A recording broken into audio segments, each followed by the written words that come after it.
Hello வணக்கம் சகோதர சகோதரிகளே, நான் உங்கள் கலை. இப்போ நம்ம சமையல் சேனலில் என்ன பார்க்க போகிறோம்னா கோதுமை மாவு புட்டு அதுதான் பார்க்க போகிறோம். தேவையான பொருட்கள் என்னென்னு பார்த்தீங்கன்னா, கோதுமை மாவு 1 கப்பு, சீனி 1/2 கப்பு, தேங்காய் துருவல் 1/2 கப்பு, உப்பு சிறிதளவு.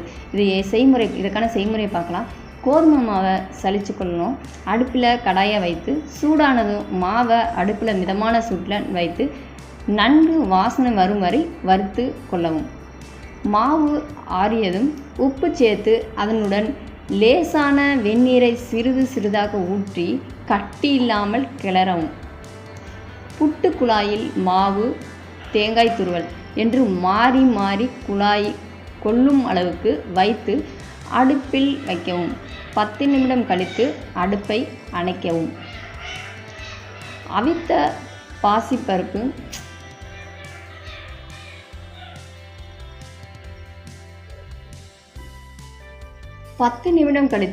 அடுப்பை அணைக்கவும்.